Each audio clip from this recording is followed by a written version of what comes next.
Ngayon, pagdating ho sa impeachment, mga bossing, eto na. Akala nila, dahil nabawasan ng dalawa yung Congress, no? Yung prosecution panel, ay mas dumali ang buhay nila. Yun pala ho, mga kababayan, mas humirap pa. Mas bumigat pa po ang prosecution panel. Alam nyo ito naiisip ko dyan eh. Ano? Siyempre mga senador po na mga judge, tapos yung mga congressman naman po na naghahabla o nag-ano ng impeachment. Magpapalitan po ng usapan yan eh. Talagang ang tumatatak po sa isip ko, mga kababayan, si Robin Padilla. No? Si Robin Padilla, ano kaya ang magiging galaw ni Robin Padilla? Makikipagpalitan kaya siya ng usapin o sa pakikipag-usap, or tatahimik lang siya, no? Sa usaping ito, mga bossing. Kasi nakikita ko kung paano humarap, makipag-usap at makipagdebate yung isang Robin Padilla. Minsan hindi niya alam yung kanyang mga sinasabi. Kagaya na lang yung kay Senator Coco Pimentel, kung naaalala nyo. Diyan sila sa Senado. Oh. Meron silang pinagdedebatehan, no? At pagkatapos biglang humingi ng pahingi ng kodiko si Robin Padilla. Kinuha, inabot sa kanya. Binasa po yung pagkahaba-haba na libro, mga kababayan. Sabi ni Jesse Diaz, alam ko na kay Binoy, I move, I move. Sabi ni Lilian Llobrera, kakain lang si Robin. Si Padilla, kakain lang sa Senado. O halos kayo ho, alam nyo na kung ano gagawin lang ni Senator Robin Padilla eh. Biruin mo, humawak pa, humingi pa ng libro. Pengin libro! Babasahin ko yung aking sinasabi. Pagkahaba-haba po nung binasa, wala naman pong kinalaman doon sa kanilang pinag-uusapan at pinagdedebatehan. Di po ba? Mga kababayan, sabi ni nagagalit si Joshua, masangkay, walang kwentang vlogger. Kaya pala 4,000. Ano yan? 4,000 DDS ang nanonood dyan? Kaya pala nandiyan kayo.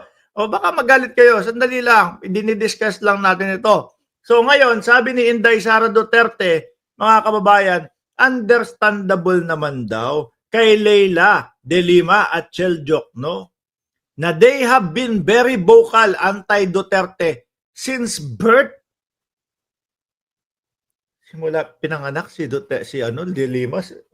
Ano kilala na nila yung mga Duterte? Ano yun? Sanggol pa lang. Ayoko doon sa sanggol na yun, si Duterte. Ganon, grabe naman ho yun. No? Kasi kayo, ma'am, hindi naman po kayo aayawan. Hindi naman po kayo aayawan ng sambayan ng Pilipino kung tama at maayos lang yung mga ginagawa nyo.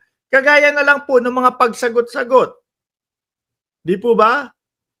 Yung mga pagsagot-sagot ninyo parang mga hoodlum po eh. Yung tipo bang pagka hindi kayo panig sa amin, dadanak ang dugo. Pero mo yun, patayan, miski ho sa dating Pangulong Duterte.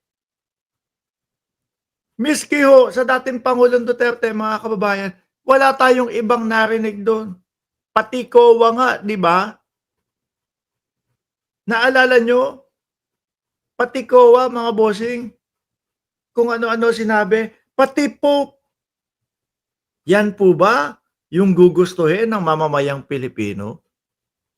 Noong una, nabulaga kami, uy, grabe, lalaban sa droga. Itong tumatakbong presidente na ito. Bulaga kami nun eh. Di po ba? Sabi natin, Duterte! Duterte! Kaya lang po, habang tumatagal ang panahon, parang nagiging hilaw lang po kayo. Parang wala naman pala kayong mga ipinaglalaban talaga. Yung pangako ng dating Pangulong Duterte na 6 na buwan, ubos ang droga, hindi naman po nangyari.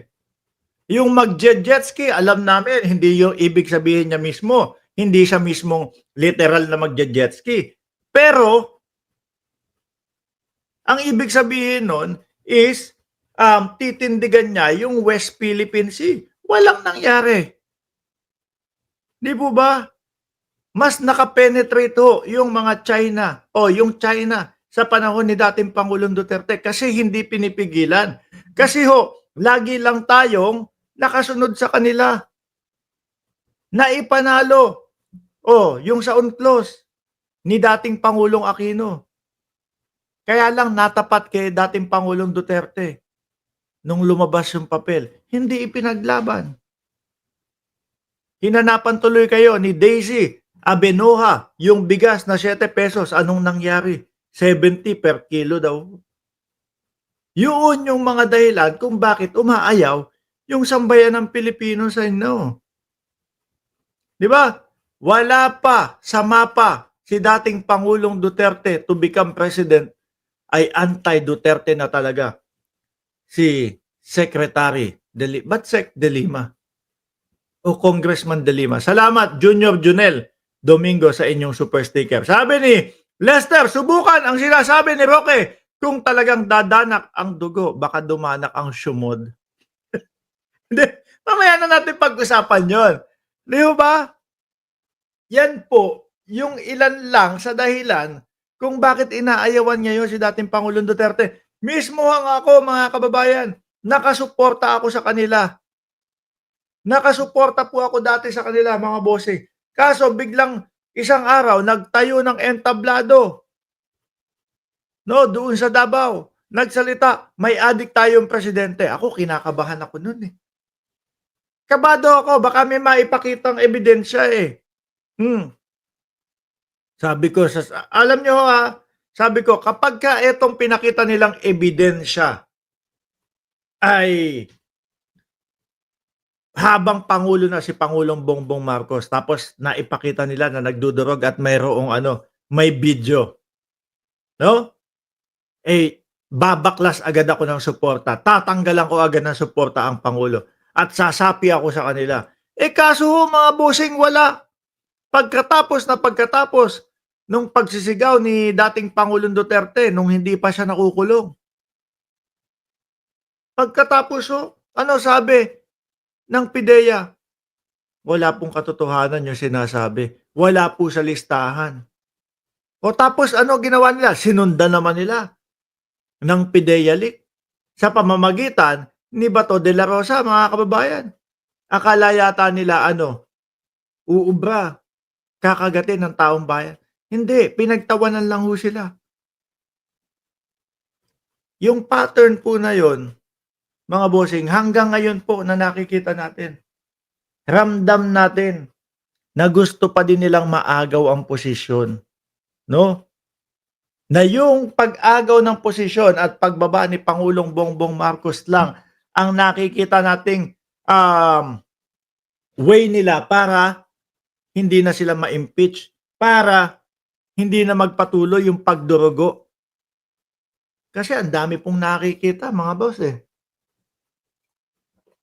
Ang daming gustong malaman ng mamamayang Pilipino, lalong-lalo na ngayon, pondo ng bayan. Nagugulat po sila siguro. Bakit may mga ganito? Kasi nung panahon daw ni dating Pangulong Duterte, wala siguro mga tanungan.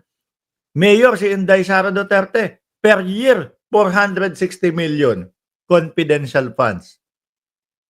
Ilang taon ho yun, mga kababayan? Siguro hindi sila sanay, lalo na nung panahon na yun na natatanong sila.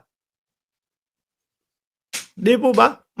Ngayon, lalong humirap at bumigat yung laban nila. Dahil po yung dalawa na yan, mga kababayan, bilang prosecution panel, hindi ko naman po sinasabi na hindi matalino si Congressman Jill Bongalon, mga bossing. Di ba? Pero kahit papaano po, mas mabigat itong dalawa na to. Di ba? Mas mabigat. Kaya po nakakahiya, mga senators, nakakahiya sa taong bayan. Kung boboto kayo ng impeachment at hindi nyo ibabase doon sa mga ebidensya at ibabase nyo lang dahil kaibigan nyo si Inday Sara Duterte. Nakakahiya sa sambayan ng Pilipino.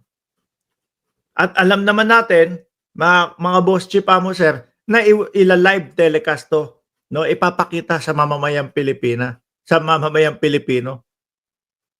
'Di po ba? Para witness tayo, 'di ba? Ano ba yung mga ebidensya? Sino ba yung mga witness? Oh, makita din natin, mga kababayan, yung maisasagot nung mga senador. Kasi po, kapagka yan, yung tipo bang, boto lang, boto, o sige bumoto na ako. Pero wag niyo lang sabihin kung bakit o wag niyo na akong tanungin kung bakit, binoto ko na ma-impeach si Inday Sara Duterte. Lugi tayo dun. Uy, nagagalit si Jason Emberso, paulit-ulit. Bobo ka, bobo ka, bobo ka. Bobo ka ang bulaklak, lalabas ang reyna.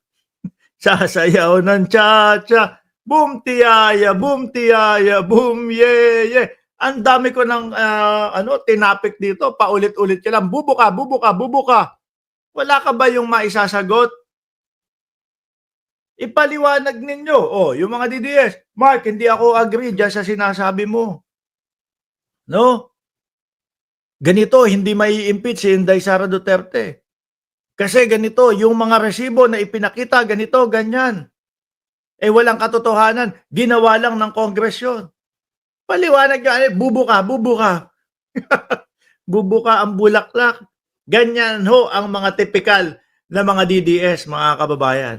Dahil hirap silang sumagot, hirap ipaliwanag, hirap ipagtanggol yung kanilang mga iniidolo, kaya po magpapaulit-ulit lang ng sasabihin niya, bobo ka, bayaran ka, o magkano bayad sa'yo. Ganyan lang ho. Yan ang paulit. Adik ka, bangag ka. Yan lang ho. Paulit-ulit nilang sasabihin mga bossing. 'Di ba? Kasi wala. Ni mismo doon sa kanilang mga iniidolo, wala po silang makuha o marinig na pagpapaliwanag. Kaya ano ipapaliwanag sa atin yung mga yan? 'Di ba? Wala, bubo ka. Oh, pampataas na lang ng views.